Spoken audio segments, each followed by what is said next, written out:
Falando um pouco mais das estatísticas que eu separei aqui, além desse endividamento de mais de 70% das famílias, a gente já tem 25,6% das famílias inadimplentes, ou seja, já tem dívidas e não conseguem pagar. E esse pessoal endividado, 83% tem dívidas no cartão de crédito. Mas quanto que foi o fundo do poço em tamanho de dívida no final das contas? Então, em tamanho de dívidas passou um pouquinho de 150 mil dólares, porque eu entrava, quando eu consegui, né, quando eu entendi que eu ia perder o imóvel onde toda a minha família morava, eu quase dei um tiro na cabeça, literalmente Você mesmo. chegou a pensar em coisa assim? Eu cheguei a programar, esse que é o medo, Nossa. né? Eu era muito racional, assim, não tinha assim, eu vou me dar um tiro. Não, gente, como é que eu vou fazer? Eu tinha um último cartão, era o cartão número 5, ainda não estava estourado, o limite que eu tinha, eu comprava um 38, ponto. Eu dizia, se eu comprar um 38, de repente o cara me dá meia dúzia de bala, eu preciso só de uma. Então era tudo muito calculado. Chegou nesse nível de desespero. Chegou nesse nível, eu sabia onde eu ia, eu sabia onde eu ia comprar, eu sabia para quem vendia sem você ter documento, né? Então tava tudo muito calculado. E aí que eu caí na real, porque eu falei, gente, olha o que eu estou planejando, né? Falei, como assim? Olha o que eu estou planejando. Porque eu dizia, a minha família vai perder, né? Vai todo mundo pro meio da rua, mas eu não vou ver. Como é que eu vou ver? Eu acho que essa era a pior parte, porque não era só você. Essa era a pior parte. E o valor daquele imóvel era infinitamente superior ao que eu devia. Mas não interessa. Eu não tinha como dizer, não, eu vou pagar a dívida ou eu vou recuperar esse imóvel. Complicado. Era absurdo. Então, esse foi a pior coisa. E aí você percebe que você não tem mais amigo, né? Você percebe que ninguém quer falar contigo. Você vê as pessoas inventando um monte de situação a seu respeito, né? E é muito ruim mesmo, ameaça, enfim, é bem complicado. Tá, pelo amor de Deus, saiam dessa situação que eu tô nervosa. Não, então vamos encerrar o episódio aqui. Jesus Agora amado. vamos ver. Então vocês fizeram muita dívida, com certeza tem gente se identificando, talvez, né, espero que com valores muito mais baixos. A maior parte das famílias deve, mas também não costumam ser dívidas muito altas. Mas no caso a de gente vocês, tem uma média de R$4.000. R$4.000 é a média? É a média de dívida do brasileiro. Eu tenho aqui uma estatística de quanto da renda está comprometida. Mais em de média, 50%. Não, a média é de 30,4% da renda mensal. Para quem está endividado. Só que aí você pensa no cara que para gasta o endividado, não para o Isso. inadimplente. Não inadimplente. O endividado é 30,4%. Mas você pensa, 30,4% da renda do pessoal vai para pagamento de dívida. Fora isso, tem que pagar aluguel, tem que pagar a escola. Não alcança. Então o cara entra numa bola de neve que daqui a pouco está ocupando cada vez mais. Como que vocês, com dívidas que a gente pode falar que eram gigantescas, virtualmente até impagáveis, digamos assim, como é que foi esse processo de retomada? No meu caso, eu comecei a focar assim, o que eu tenho? Pensando em dicas, assim, ó, primeira coisa. Esse é o passo a passo que eu digo para todo mundo. Eu comecei a parar de olhar para o que eu não tinha e parar de me culpar pelo que eu fiz, porque a gente entra, né, nessa coisa, né? É minha culpa, fui eu que fiz, olha onde eu cheguei, você se sente ninguém. Começa a pensar, e né? se fosse diferente? E isso não te leva a nada, não adianta, né? Você não fez, já foi, passou. Então eu comecei a pensar assim, na prática, o que eu tenho? Eu tenho tempo, porque eu não tinha mais trabalho, e eu tenho dívida. E eu consegui fechar a loja porque eu assinei uma pilha de nota promissória para não executarem o imóvel da minha família. Então eu vendi a alma ali, né? Assinei uma pilhona mesmo de promissória, que eu não tinha a menor ideia como eu ia pagar. E aí, eu falei, ok, o que eu tenho? Tempo e dívida. Então, eu vou estudar essas dívidas que eu tenho. Eu vou aprender como é que elas funcionam. Como é que elas chegaram nisso. Então, eu ia negociando com cada fornecedor. Então, eu ligava, por exemplo, para a Malu. Estava devendo para a Malu R$2.500. Então, geralmente, o fornecedor falava assim, vamos passar isso para... Já que você não sabe quanto você vai me pagar, vamos passar isso para $2.500 ou $1.800, $2.000, o que eu conseguia negociar.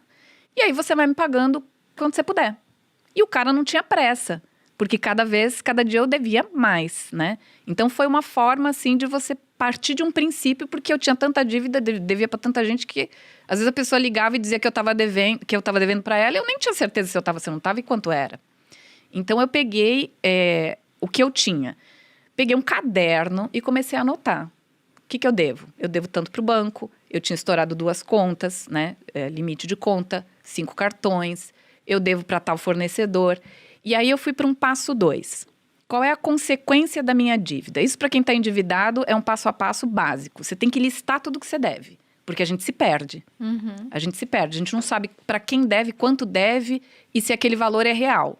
Porque as pessoas chutam. Ainda mais hoje, o cara te liga e fala, você tá devendo a 1.000 e não sei quantos dias, a tua dívida tá em 150 mil reais. Quando você vai ver, é 80, 70. Porque os caras chutam, né? Que loucura. Então, o que você tem que fazer? Tinha cora lá em cima já. Eu totalmente amadora É. com dívidas, veja assim. Eu, assim, É eu não verdade entendo esse nada. bilhete. Você tem que anotar para quem você deve, o valor original da sua dívida, essa é a dica. Qual é o valor original da sua dívida? Não é quanto o credor diz que você está devendo depois de um calhamaço de juro. Qual é o teu valor original? Quanto você devia lá atrás, antes da incidência de juro? 3 mil, 5 mil, 2 mil? Você tem que saber que valor é esse. O credor tem que informar por lei qual é o valor original da minha dívida. Segundo, qual é a memória de cálculo dessa dívida? O que é isso? Como essa dívida chegou ao valor que você disse que chegou? Então, se o seu valor original é 3 mil e o cara diz que você deve 18, como ele chegou? Qual é o cálculo que ele fez para chegar de 3 a 18? Você vai descobrir aí que você não deve 18. Que você deve muito menos.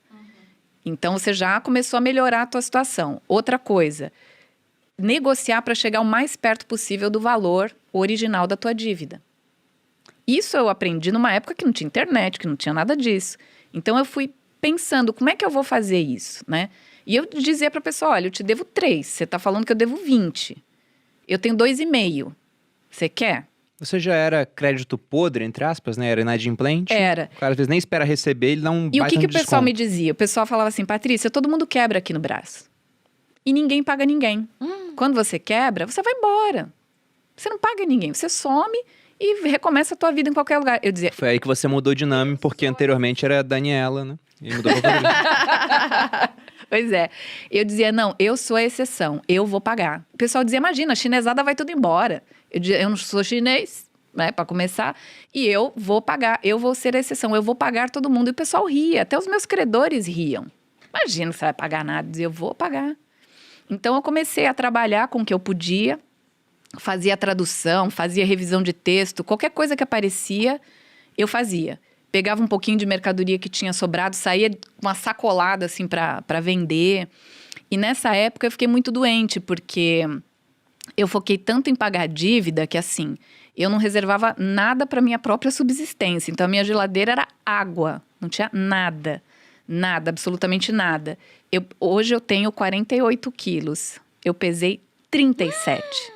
37 Ah, que a Patrícia é bem 37. baixinha. É, eu tenho 1,55 m. Mas mesmo assim é nada. Era uma caveira. Então as pessoas inventavam que eu estava doente, que eu tinha a Patrícia pegou AIDS, a Patrícia tá usando muita droga, por isso que ela quebrou. Porque traficante tá atrás dela. Você falou que eu paguei vendendo drogas, as pessoas diziam, né? Ela tinha... Imagina, um dia eu tinha um Audi, naquela época era um carro muito caro, né? Em 2001. Eu tinha um Audi... Importado. Era importado, 0 quilômetro, né? O Ayrton Senna trazia para o Brasil, né? O Que grupo Ayrton loucura. Senna. Num dia eu tinha um Audi 0 quilômetro, lá que estava com seus 8.000 quilômetros, no outro dia eu não tinha dinheiro para pagar o ônibus para voltar para casa. Então, foi assim, uma perda muito grande. E as pessoas diziam, não, ela tinha aquele carrão porque ela vendia dorgas e não sei o quê. E agora ela tá, né, virou essa caveira porque ela usa crack. Usou todo o estoque. E assim, eu tinha fome, na verdade, né? Porque eu não comia mesmo. Eu não conseguia dormir, foi muito complicado. Mas eu fui negociando, fui pagando com o que eu tinha. O que eu tinha em casa eu oferecia. Eu me lembro que eu tinha uma esteira elétrica, sabe? Que aquelas que viram assim... suporte para qualquer coisa que você não usa. Então, eu negociava, eu dizia assim, olha, eu te devo R$1.000, eu tenho uma esteira aqui, eu paguei R$700, tá novinho, não sei o que, o cara aceitava. Então, só que você tem que vir buscar porque eu não tenho como entregar.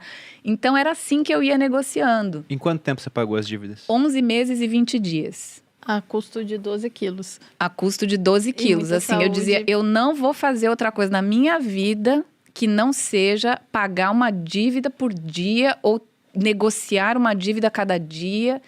E aí eu fui entendendo o que era a dívida, o que era a consequência do não pagamento daquela dívida, porque às vezes você fala assim, o que eu faço? Eu pago a dívida mais cara? Eu pago a dívida mais alta? Ou eu começo pela mais barata? Eu digo assim, você tem que enxergar qual é a tua dívida e qual é a consequência. Porque, por exemplo, uma conta de luz que eu não pago, a consequência é muito grave. Eu vou ficar sem luz.